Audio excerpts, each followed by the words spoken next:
Hello and welcome back to the When You're podcast, the podcast for when you're doing anything. Today we're talking about when you're watching A Christmas Carol.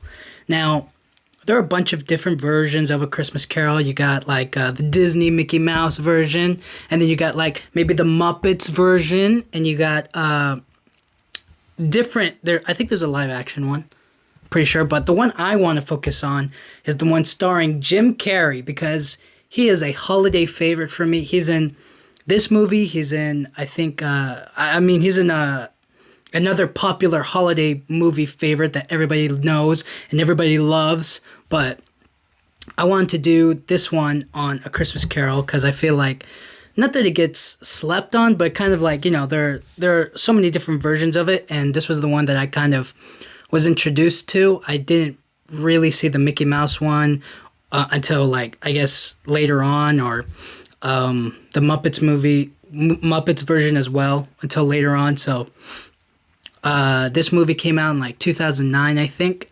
And yeah, it was my first introduction to like the whole idea, the whole concept. I even think I went to go see it in theaters once, or maybe it was just like, maybe I got it like on Redbox, the DVD thing. But anyways, let's get into it. So this movie is about none other than Jim Carrey's character in the movie Ebenezer Scrooge. Now, Ebenezer Scrooge is very like, he doesn't care about life. He doesn't care about anything. He doesn't care about, all he cares about is money, essentially.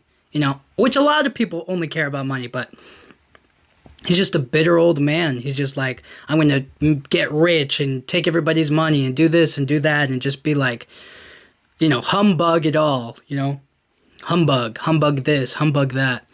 And he shows no compassion. He just shows a lot of negative emotions. He has no fun, no joy, no love for anything except for money and work, I guess. Whatever, I forget what he does, but his employee, Bob Cratchit, is like, yo, listen, I want to spend some time with my fam. I want to spend some time with my family. Do you mind giving me Christmas off? And he's just like, kind of, maybe, not really. No, I don't want you to, but fine, go ahead. Be with your family. Do what you want. And he just kind of ignores him. He just kind of like, fine, do it, spend time with your family, but you're not getting paid. You know what I'm saying? Like, you're still going to be making dirt cheap. And this is kind of like, I don't want to say this is how, like, all people are, because I think they're genuinely, it's not as bad as it used to be, but I think he's a primary example of somebody who can just be so consumed with self and not really care about the joys that we can pass on to other people who necessarily we're not in close proximity to. Because he's close to Bob Cratchit. He's his employee, probably one of his, his only employee, as a matter of fact, I think, and he pays him dirt poor, very, very cheap, but he accepts it, and he works with him on a day-to-day basis. And I just kind of feel like, not necessarily we have to only show compassion to people we work with, but it's like, sometimes that's the way it feels. We genuinely care about those that we work with, or sometimes we don't. I just feel like there's a whole, seeing who he is in that moment, that level of greed, that level of no real care for anything is so, it's sad, but when you watch, you're like, this guy sucks. This guy is without a doubt the worst person on earth. How can you pay these people so poor and expect to be, and not even care about them, And you could kind of equate that to now, where it's like you have these people who make billions of dollars on their company, and yet they pay so little to the actual employees of it. You have all of this wealth, but all of these people who work for you aren't reaping any of the benefits. They're getting paid. Don't get me wrong, they're getting paid, but like, it's, where's the line, essentially? How far can you go? And so Ebenezer, I think it's like the night before Christmas, the night before Christmas, and all through the house, that kind of thing. And we see his life kind of change that night. Ebenezer goes on this little adventure, and he meets the ghost of Christmas past. Okay, so this is setting up for the whole understanding what Christmas is really all about, what it was, what it is, and what it can be, what we can do in our lives. And so we look at the ghost of Christmas past, and he takes him back to when he was a kid. He takes him back to real joyous moments when he enjoyed his life, when he was really happy and he had a lot of love and, was genuinely out there to be a good person, somebody who was very caring, somebody so full of love. And when you look back on his past, Ebenezer's past of his life, and to, see what he was like just the day before, that day was just like this bitter old man. You kind of like, it's so sad to see that kind of transition of like how much life beats you up to get to a point of like, you just become old and mean for like what? Like, you're already old. Why do you have to be mean? Like, there's no reason for that. But obviously, a lot of things happen in his life that lead him down that road where it's like, and I think it kind of feels that way sometimes for us. It's like, sometimes it is just about making money. Sometimes it is just about like getting all of that money, all of that stuff. And I think it's kind of the reason why now so many people are like, maybe focus on their retirement so much. When they get older, they're like, all right, I worked so hard all through this time. Now I'm going to reap the benefits when I'm like in my 50s, 60s, 70s, something like that, right? When you're on that level. After years of working, after years of like pushing yourself through it. And then, even then, still wanting to make money, still needing to make money in a way.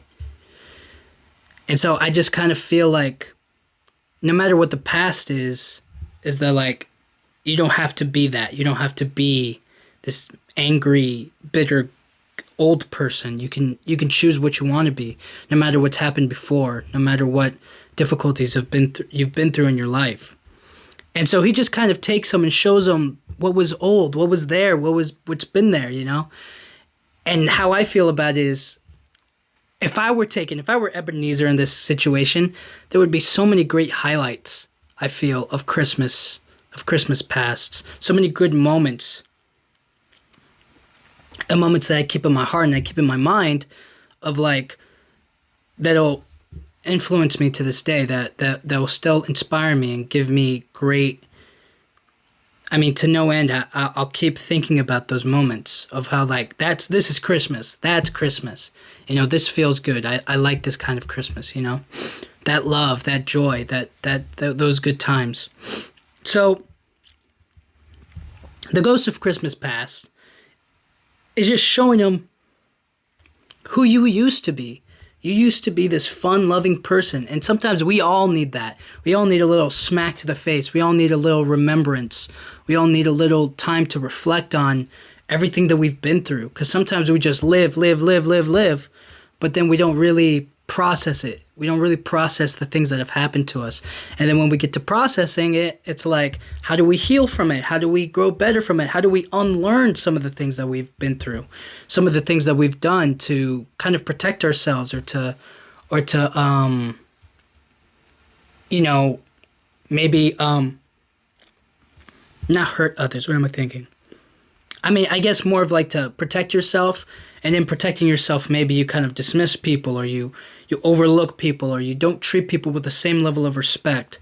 And that's what is so important about looking so far into the past, or looking at what you've been through, especially now during Christmas. It's like you've been through 11 months of life, a whole, almost that year. What has happened in that time? What have you become? What's changed? What is different? What is new? And what is something that you still keep with you? And I guess in that moment he realizes that he hasn't carried the love and the joy and the overall spirit of Christmas, which is giving, spirit, energy, just happiness and joy and real positivity to the world, to people, people who deserve good things, people who deserve your best. And so that's what Ghost of Christmas Past means to me, and it's what I get when I watch the movie. It's so impactful how our past means so much to us, and then how much of it we kind of wish was different. You know, because I'm sure that there are moments where it's like, I wish things were different, and other people wish things that were different for them as well. But once it's done, it's over with, all you can do is like think about, this is what it is. This is what happened. This is how things went, you know? And so afterwards, he gets hit with a gut punch from the Ghost of Christmas Past, and then he gets a smack in the face from Ghost of Christmas Present. So Christmas Present is really just about, this is what's going on today. This is Christmas in today's time. These are the things that are happening in our world that you're missing out on. Because don't get me wrong, being in the past is great. It's good to reflect. It's good to think about all of the things that you've been through and all the things that matter to you, all of the things that bring you real joy, who you are as a person then, and how it's led up to now. But don't miss on the now. Don't miss on the things that you can actively change today. Don't miss out on, you know, what is this time? It's Christmas time, and it feels a little, I don't want to say wrong, but it's just kind of like, I mean, you can do whatever you want, but it's just kind of, this is the time to be happy and positive. This is the time to really bring joy, you know? I don't know why it feels like people are kind of like, it's just another holiday, or I was trying to think. It was something like Christmas is so. You know, you get those ones that are like, this Christmas isn't feeling very Christmassy like it used to be, or something like that. It's just kind of like, yeah, because you're not putting in the effort.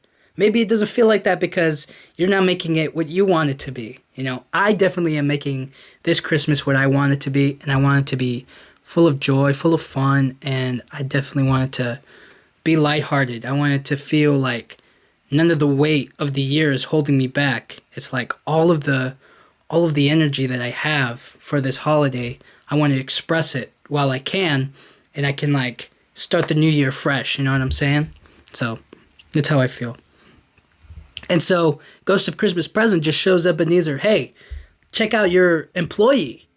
You know, you're paying him dirt poor, but he's still happy. He still finds joy in his day-to-day life. Look at all of these people in need, you know, but they can't afford it. They're about to go bad. Look at Tiny Tim. You see Tiny Tim? That guy isn't going to make it to next Christmas. He's going to die. That little boy going to die. You know, it's so sad. And you know, they're going to go like, it's so sad. Anyways, let's keep going. You know what I mean? They just like, there are real things happening today. And Ebenezer is just kind of like, you know, it affects him. It's like, geez, you know, that's so sad that like they're eating such a small little dinner, but they're content. They're still happy. They still have compassion and love for each other, no matter how small the meal is. It's like everybody's still thankful. Everybody's still around. Everybody's still together, you know, in that bond of like poverty. You know what I mean? We're all struggling, so we're all together in this thing. But it's kind of like he looks at that and he's just kind of like, oh, like, it doesn't feel as big as it should be for them, you know? They deserve good things, and just like I would like good things. I would want something really amazing like that.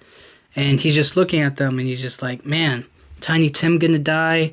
He's not eating well enough. His family is poor. and he just has this moment of reflection of like, I'm treating him badly, and these are the consequences that I don't care about. These are the things that I never thought to look at because I don't care. I don't care about them. All I care about is me and what I want. And what I want is money and to tax people and to do this and do that. And it's just, I think we'd like to think that we're always the good guy, that we're always the perfect person in the world. But sometimes we can act pretty harshly to people. And then after the fact, it's too late to really say sorry or to apologize or to be like, hey, that was wrong of me, you know? Sometimes it just kind of happens so quickly, and then we kind of dismiss it. We're like, well, they were doing this and they were doing that, and it's like, I never should have done that, you know? Whether I was in the right or I was in the wrong, I shouldn't have done, you know, something negatively to affect this person.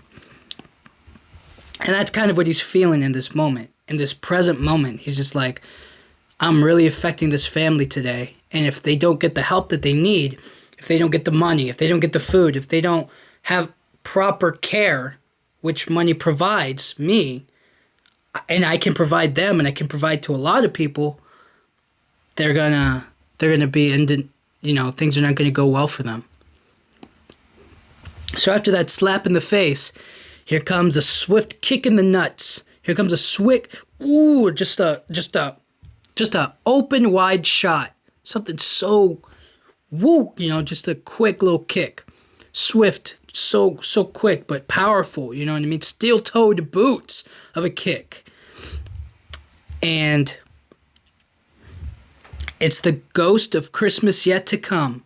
Or, you know, ghost of Christmas future. Ghost of Christmas yet to come comes over with a kick to the nuts. And he kicks him, right? And he shows him, listen, guy, check out this stuff in the future. Oh, this is going to be in the future. Look at what's going to happen. Somebody's selling this, you know, dead person's belongings and stuff. And then there are these people who are like, yay, happy that guy finally died. You know what I mean? Because then they don't have to carry this burden of like taxation and debt. They don't have to, you know, they can pay off all of their debts when they're done. And, oh, look at this. This family's mourning the loss of their son, Tiny Tim. So sad. And then who's this guy over here? You see that? You see who's that? Who's that dead in the ground, 6 feet under? Who is that? Who is that guy? And then everybody looks, and then he looks at it and says, Ebenezer Scrooge on it. He's like, no! He's just like, what is going on? I don't want to be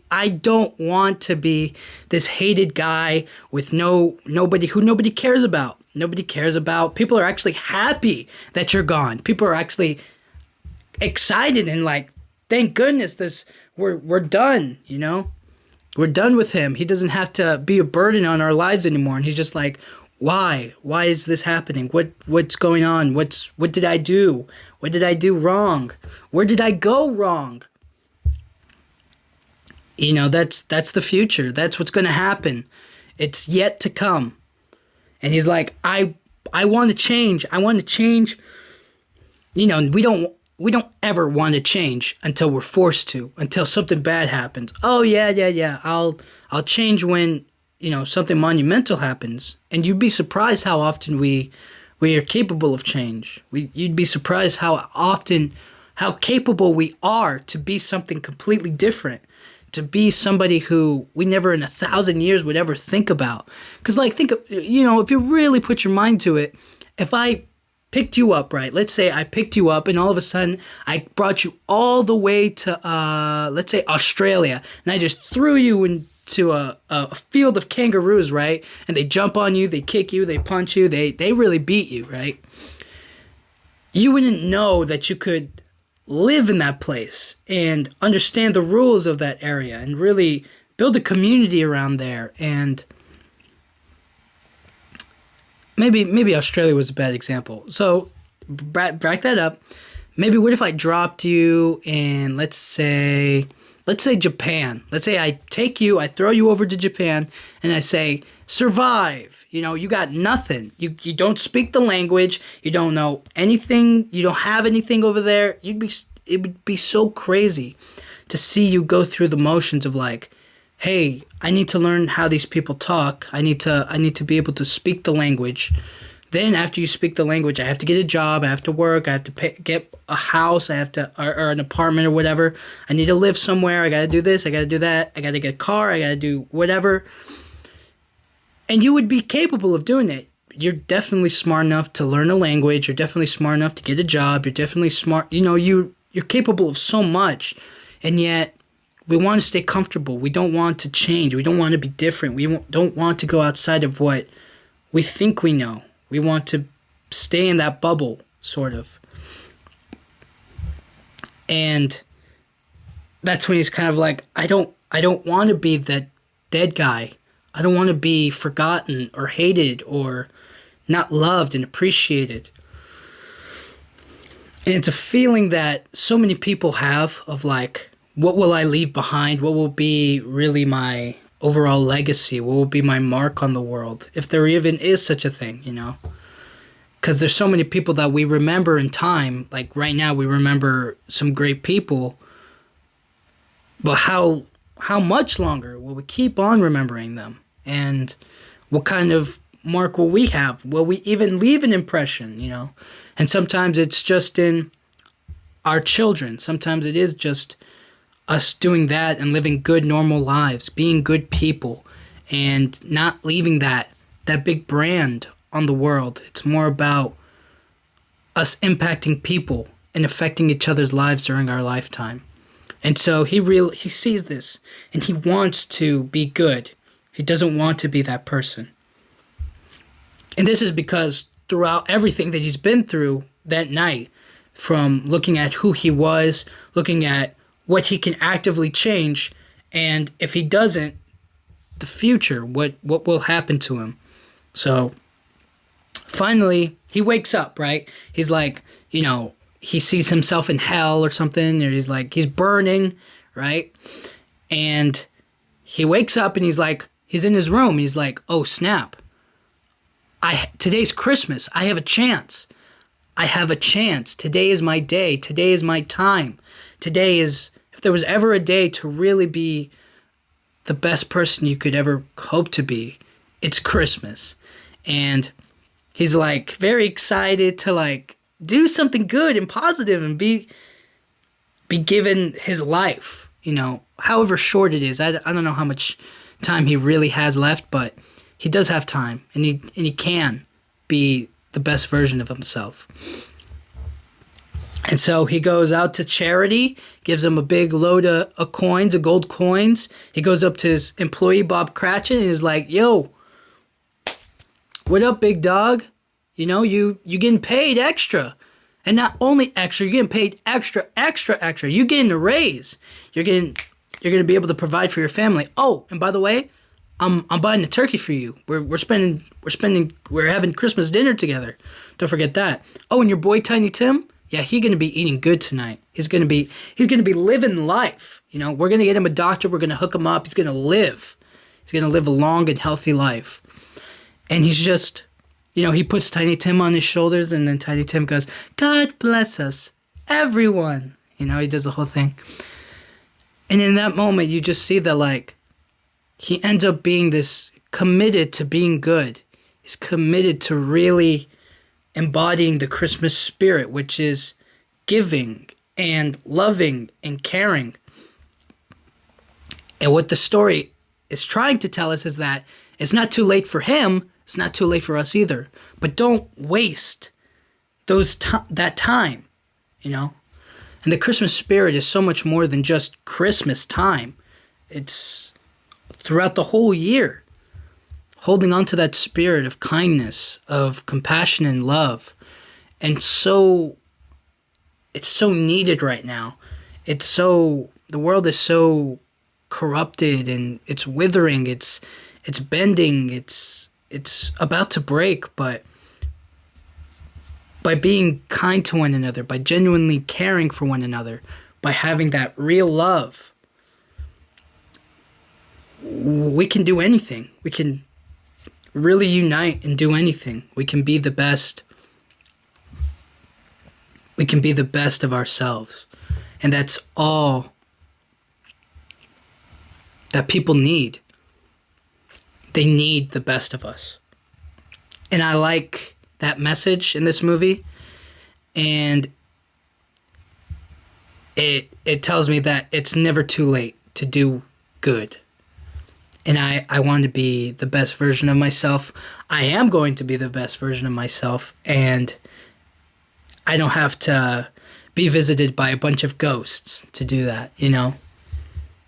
You can just do it because you want to do it. Because you want to be the best. The best parts, to be the best version of yourself. And so, yeah, there's so much from this movie that, you know, you can pick it apart. You can do so much with it, and you can take what you want from it, what you enjoy, what you genuinely love. But those are kind of my feelings on it, and just a great movie. Anyways, you should definitely go watch it. You should definitely enjoy it. Gets you in the Christmas spirit, lifts you up. You know, it just feels, it's a wholesome movie. It's really very. It makes it reminds me of family a lot, and it reminds me a lot of joy. You know, it really does embody the Christmas spirit for me.